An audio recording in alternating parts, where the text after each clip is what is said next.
आज परम पूज्य बाबा साहब अम्बेडकर जी का जन्मदिन है और उसके उपलक्ष्य में सभी देशवासियों को बहुत बहुत साधुवाद, ढेर सारी शुभकामनाएं। और हम यही चाहते हैं कि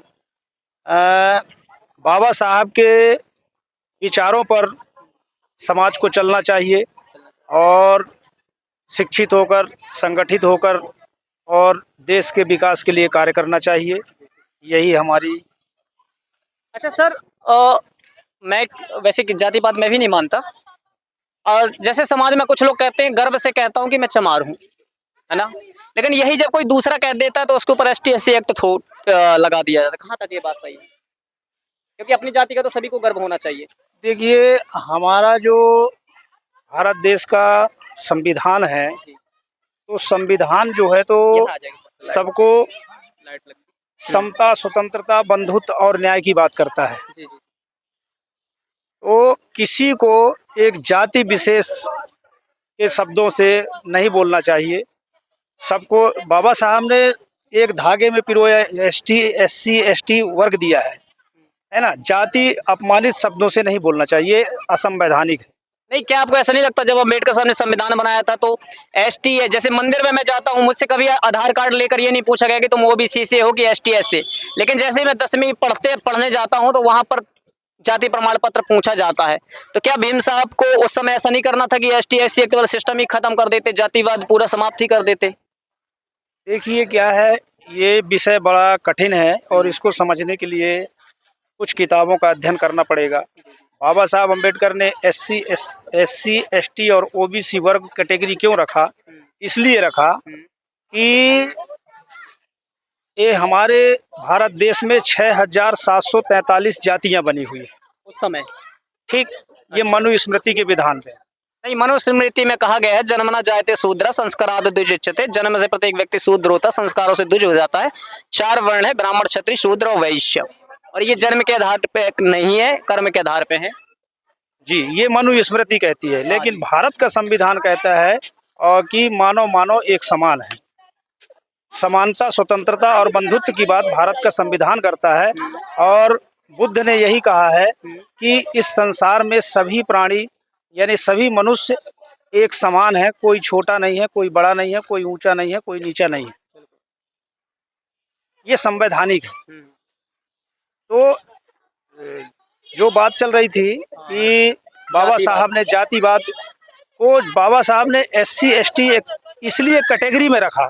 6,743 जातियों को बाबा साहब ने SC ST और OBC में रखा। जैसे उदाहरण के लिए बता दें कि आप ब्राह्मण हैं, तो ब्राह्मण में आप किसी भी मिश्रा जी हैं, चौबे जी हैं, तिवारी जी हैं, जो भी हैं, तो उसमें आपका जो कास्ट सर्टिफिकेट बनता है वो काहे का बनता है?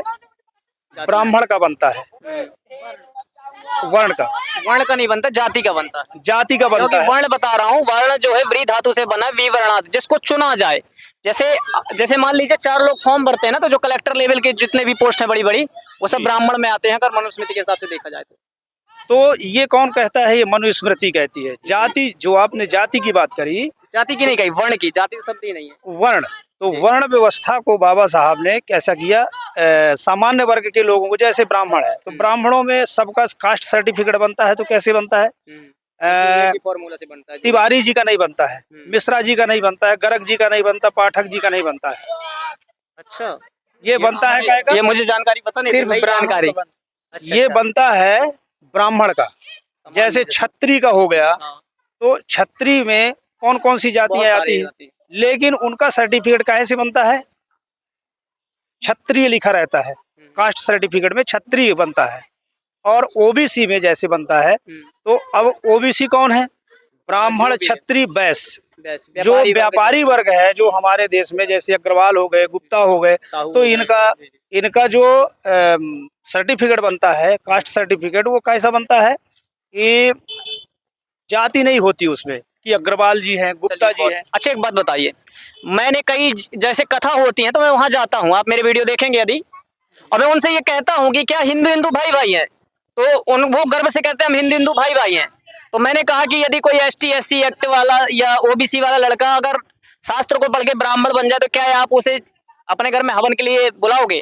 उन्होंने तुरंत कह दिया ना। तो मैंने बोला कैसे कह दिया आपने कि सब बराबर हैं? मुझे ऐसा लगता है, और आप बताइए मेरे विचार कहाँ तक उत्तम है, कि जितने भी मंदिर हैं सब में योग्यता के हिसाब से भर्ती करनी चाहिए जैसे संविधान में होता है। कहाँ तक ये मेरा विचार उचित? आपका विचार बहुत बढ़िया है और ये संवैधानिक भी है, लेकिन जैसे राम मंदिर है तो वहाँ पर एक बिल्कुल होना पोस्ट चाहिए। निकाल दें कि सारे हिंदू फॉर्म भरे, जो जिसकी योग्यता होगी उस हिसाब से भर्ती हो। बिल्कुल होना चाहिए। क्योंकि जो आजकल मोटे मोटे पेट हो रहे हैं खा खा के, तो ये तो देश के लिए हानिकारक है ना। देखिए वो तो सबका स्वास्थ्य अलग अलग है, लेकिन ये है कि भाई जो आप बात कर रहे हैं वो बिल्कुल सही है कि सभी जगह पर सभी वर्ण के लोग पूजा कर सकते हैं और करवा सकते हैं, भगवान को मान सकते हैं, अपने अपने इष्ट की पूजा कर सकते हैं, करा सकते हैं। तो सर धन्यवाद। मानव हित के लिए है। एक बात बताना भूल गया कि तीनों का, ब्राह्मण क्षत्रिय वैश्य, तीनों का सर्टिफिकेट कैसे से बनता है?